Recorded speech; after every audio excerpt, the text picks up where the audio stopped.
So my name is Qemist. For those of you that don't know, that's my artist name. I'm a DJ and producer under the label Future Everything. I make mostly electronic music, club music, underground house, footwork, juke, everything in between. I'm pretty multifaceted, not to my own horn, but beep beep. Yeah, I'm from Memphis, Tennessee. It's a pretty cool place to live. I like barbecue and potholes. So barbecue and potholes. Yeah, I love my city, but I hate it too. Hey, it bees like that. It's hate love. How's the music scene in Tennessee? It's quite interesting. The music scene is definitely on the up and up. It wasn't at first. You did have a lot of country music acts, especially with Nashville being the country mecca that it is. But when you think of Memphis, you think of, like, obviously, unfortunately, Elvis, but also think of like 3 6 Mafia, and just like young, damn, what are the names here? Young Jeezy. Oh bad. Hey, that's yeah. You think of hip hop moreover than electronic music, so it definitely is a grittier city to try to pull acts to for electronic music. So it's definitely it has its ups and downs, but when you do have a good show, you have a good show. So I'll give it that. Dig it. And how long have you been producing your sound? I've been producing since I was 11. I think that was when I first got a laptop. It was like an Acer notebook. It wasn't even a laptop. It was like my mom's old work computer that just so happened to have like the internet on it.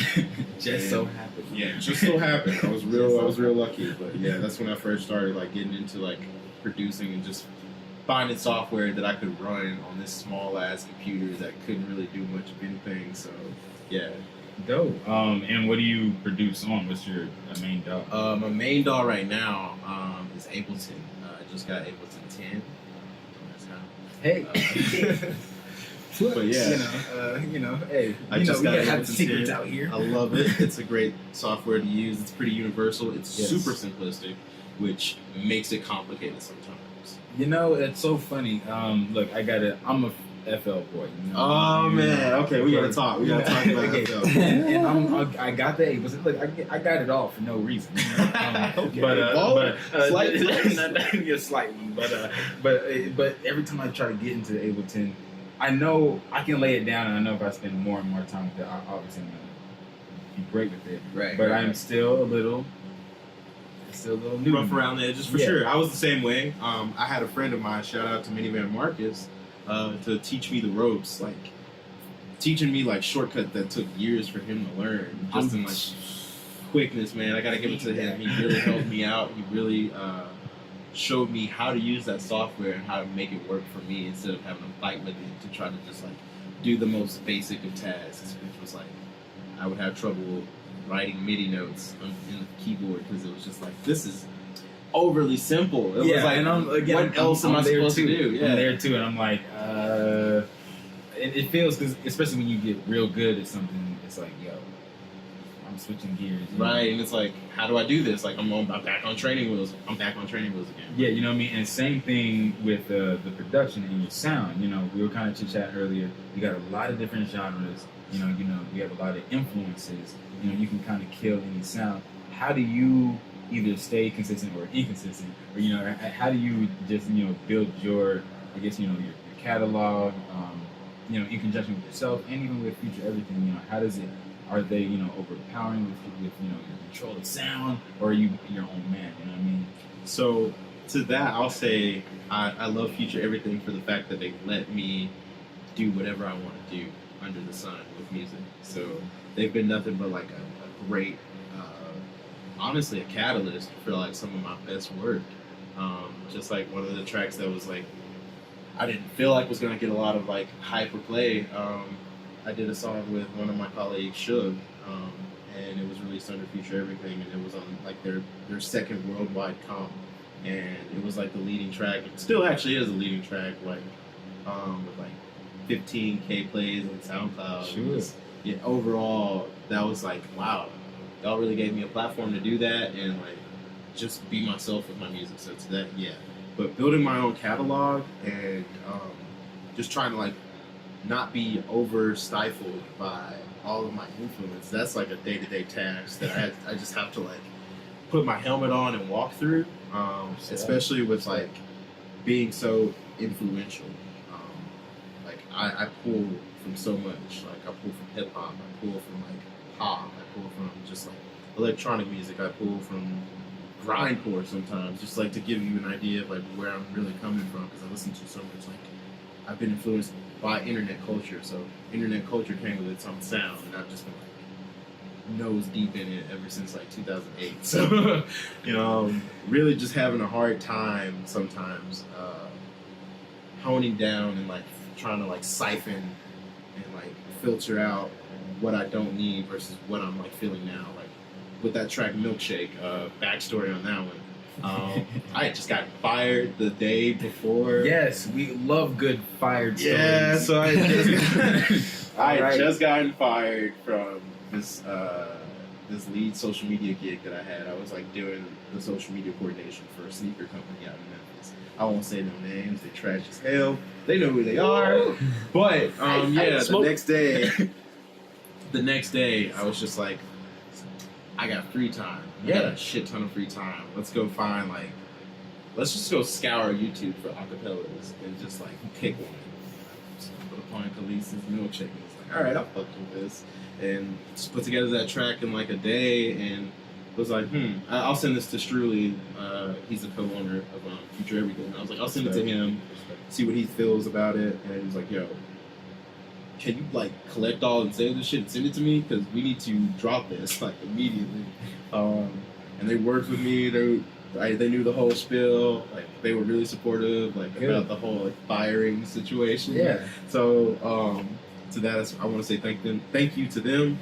But yeah, they really helped me there, and I think that's just like one spin-off story of like where influence comes from for me, because it can come from like the darkest depths, which is like, bro, I just got fucking fired from work. Like, what am I gonna do? To like, damn, this new like Thundercat album is like putting me on something else that I've never wanted to do before, but now I want to do it. So yeah, it's just like it's all over the place.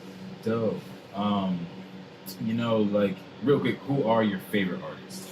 Ooh, just, okay. I mean, you know, right now or just like all time? Yeah. Right now I'm definitely feeling my boy Minivan. He's been just like on SoundCloud, low key dropping gems every day. I definitely want to say Kush Jones right now.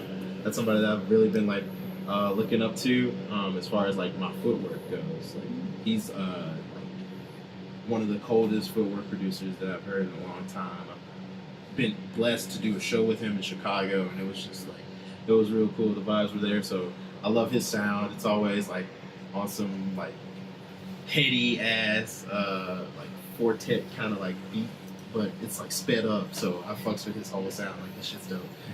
Definitely want to say Struley, Tech Hall. Tech Hall is the other co-owner. I checked out. Yeah, I checked out. Man's got so he. I don't know if it's like telling too much, but he just sits on music. It bees like that. He sits on it. And it's so good, and I just like that's the whole thing. If you hear this interview, Tech Hall, if you're watching, stop sitting on music. Stop sitting on music. Stop sitting on it. No more mystery songs, like. But yeah. No, and that's a whole thing with producers. With actually most creatives, it's just that sitting on vibe. And I mean, how do you deal with that? You just get stuff out, or are you sitting on gems yourself? All right. You sitting on gems. I'm sitting on gems. I'm guilty. I'm hypocritical. Yeah, it bees like that. But yeah, I'm sitting on a couple of them. That really is a day-to-day task, because being an artist, you're your own biggest critic. Like, you will always forever be your own biggest critic. Like, no matter what, like, people can literally be like, I will, like, sell my house for this track. It's amazing. And you can still just be like, you're lying to me. You're lying. Get out of my face. What do you want? Right. This is the trick of the enemy. Right? Precisely. Like, you just have so much self-doubt. And I think what it is just, like, it comes with, like, internet culture and seeing, like, people thrive. For me at least, I see a lot of people on the internet just like thriving, and it only shows the good sides of it all, not the like, oh man, I've been up since 3 a.m. and I've like only been on like a hot pocket and like 2 cups of coffee. like I don't know how I'm still up kind of deal. In the lab, they don't show that, but you know, they show the successful side, and just being an artist and seeing like people consistently put out like it's almost like a machine almost that they're putting out music like so much and so quickly, like no time off, and it's just like, yo, how are you breathing? What are you doing? What lab did you come from? Right? And, like, can I get the injection, dude? Like seriously, Rob. yeah, right, yeah. I mean, it is hard, you know, in this culture, especially with the numbers game. You know, when we see it, not only like you said, we see how fast they put it out, but and it's usually how quick it comes back. And it's like these, and it's just these young cats. I mean, like, and it seems like in my mind, it seems they get younger and younger, but it's not. Like, it's just like we're all just. I'm convinced that they're coming from a laboratory. You know what I mean? Like, just these young just cats, like they're pumping these kids out, pumping them out. But and that's at the same time, it's inspiring and kind of challenging because it's everyone works at their own pace. And I think even us, when we kind of take a step back, it's like, wait a minute, we got a whole bunch of things going on.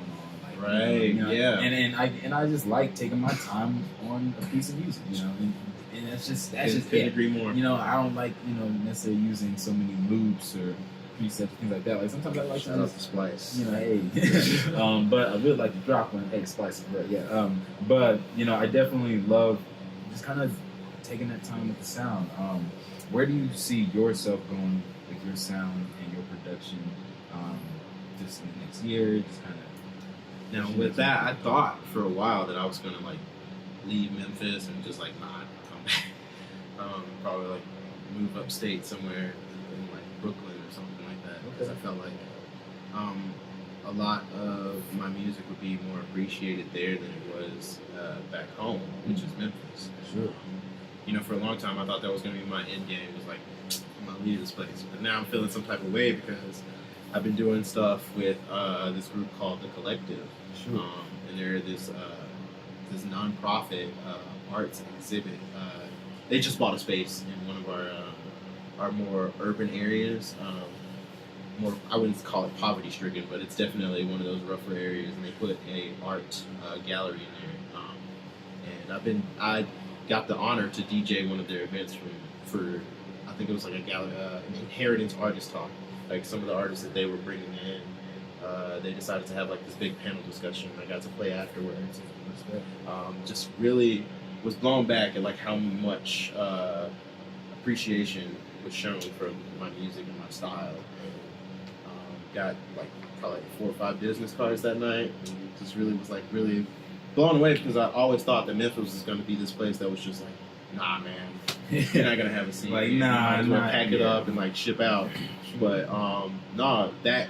And a couple of other instances alone have just like kind of made me think more about what I want to do with my overall like end game to this. I know I still want to like travel a lot more and do more shows in various places, just like based on like geolocation, like all that information that I get from like plays and stuff. So trying to plot out those moves, but at the same time, I feel like I want to come back home. I mean, if I am like moving out or going somewhere, I want to come back home and do something there and just like keep the scene alive there, because I've been through a lot of shit. Like I've been through a good amount of shows where it's like I'm playing to 2 people, and it's like this. I was on a rap lineup and I'm the only electronic artist on this lineup, and it's just like, all right, I've had enough of this. So I've been through that whole, and I'm just trying to get to a space where it's like, I don't have to do that anymore. And I think now I'm getting that momentum and that traction to where people are noticing me in my own city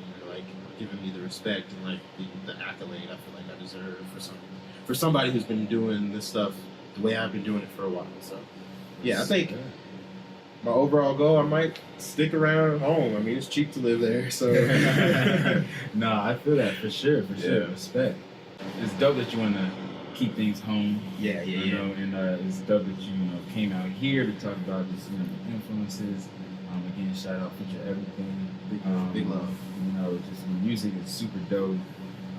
And DJ too, so we're gonna get a little guest mix. Yeah, I do that. I do that. Yeah, right. That's yeah, right. yeah. What you gonna hit us with today? I'm just gonna hit you with some vibes that I've been feeling lately.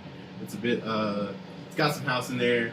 Most of it's like ballroom club, like really gritty stuff. So, you know, you're in for a real good treat today. Yeah, So, respect. yeah. Dope. You know, you're a super chill brother. You know, again, I'm glad to meet you. Yeah, absolutely. I'm just really stoked that y'all were just like really cool about that whole thing. Of course. Getting me out here and like having me on here. So I'm really appreciative of that. So. Yeah, we got to keep connecting and, you know, Straight all up, that straight stuff.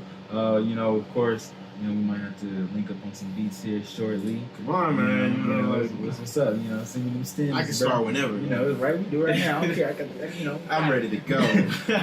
But you know, a million things I want to ask you. But before I let you go into the mix and, you know, all that stuff, I gotta ask, if you could have any superpower, what would it be and why? So the superpower I would really love to have, quite literally, would be. Ready for this? Honestly, I've been a broke boy for a good ass minute. You been broke? So I would just love the ability to teleport. So I would have to buy bus tickets. I want to have plane tickets, no cars, nothing. Man knows. I'm the flight. He knows. I'm the bus. I'm the car. All me. I be saying, look, that's it. Okay, We're done. Okay, look, That's all you need to know. That's all you need to do. See, say, you know, there's many things. Oh, I like to fly. You know, okay. You know, I Just like to teleport. If I'm falling, I can just teleport I to the can ground. literally any situation. I can literally be like, I'm out. I'm out. Dunzo. This is cool. This was fun, but I'm I'm out. gone. See, Deuces, yeah, he said man. saves money. I'm always late. Okay, so I'll probably still be late. I probably, Because come on. you gotta, Like, you gotta I can play, be you there gotta in play like with 2 them. seconds. You know, you gotta play with Right. his mind. You know, that's, you know. But yeah, it's like, yo, that's it right there. Teleportation. That's it. No, respect, man. Yo, Qemist. Yo, it's been an honor. Thank y'all for having me on. Got to prove. I'm really humbled. Like, I haven't done many interviews in my time, but this one is probably gonna be one of those ones they look back on. I'm like big and famous on MTV and shit. And they pull this, and they're just like, oh, Michael said this one thing here. Blah blah blah blah blah. I'm waiting on it. Nah, yeah, no, but bless you, man. Good, yeah, you're gonna get to the mix. Let's get it. Yeah, Qemist. Let's do it. Move on. Move on. Let's go, baby. Thank y'all.